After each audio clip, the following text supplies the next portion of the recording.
PMI, selamat pagi, siang, sore, dan malam. Salam sehat, kembali lagi di segmen favorit kita semua, Dosis Dokter Ngeksis, bersama saya, Dr. Salsabila Resa Putri. Nah, pada segmen kali ini kita akan membahas mengenai mitos yang banyak beredar di masyarakat, yaitu apa benar minum es dapat menyebabkan pilek? Nah, penasaran kan? So, don't go anywhere and let's talk about it.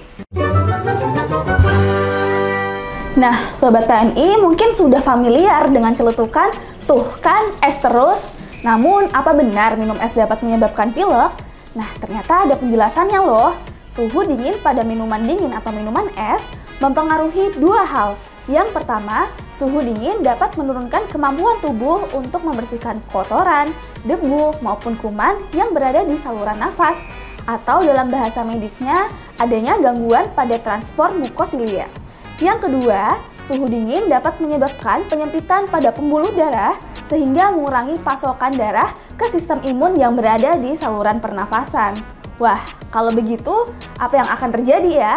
Hal ini akan menyebabkan saluran nafas kita menjadi lebih mudah untuk terserang oleh kuman, terutama virus. Nah, hal ini paling sering ditemukan di masyarakat yaitu dengan common cold atau selesma. Dengan gejalanya seperti hidung meler, hidung tersumbat, batuk, bersin, maupun nyeri tenggorokan. Gejala lain yang dapat menyertai yaitu demam, kemudian rasa lemas, nyeri kepala, maupun nyeri sendi. Eits, tapi tidak semua orang yang meminum es dapat langsung terkena selesma ya. Hal ini bergantung pada kekebalan atau sistem imun masing-masing individu, kemudian jumlah dan juga tingkat keganasan virus. Nah, pada beberapa orang yang meminum es atau mengonsumsi minuman dingin juga dapat terjadi rinitis vasomotor. Namun, perbedaannya dengan common cold, rinitis vasomotor tidak disebabkan oleh infeksi kuman.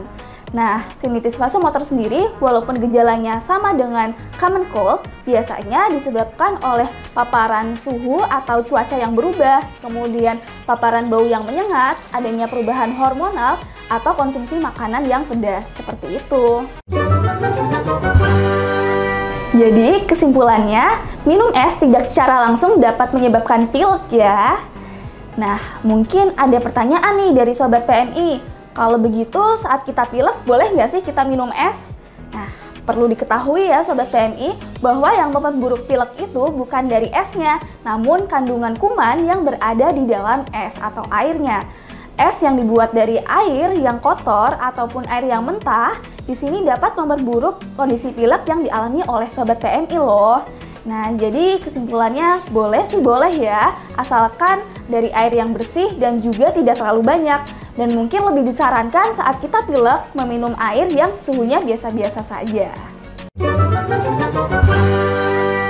Nah, sudah jelas ya penjelasan mengenai hubungan antara minum es dengan pilek. Nah, untuk topik dosis selanjutnya, Sobat PMI bisa nih tulis di komen di bawah. Nah, jangan lupa untuk like, kemudian subscribe dan share video ini ke sosial media yang Sobat punya. Sampai jumpa di Dosis Dokter Ngeksis selanjutnya. Dadah!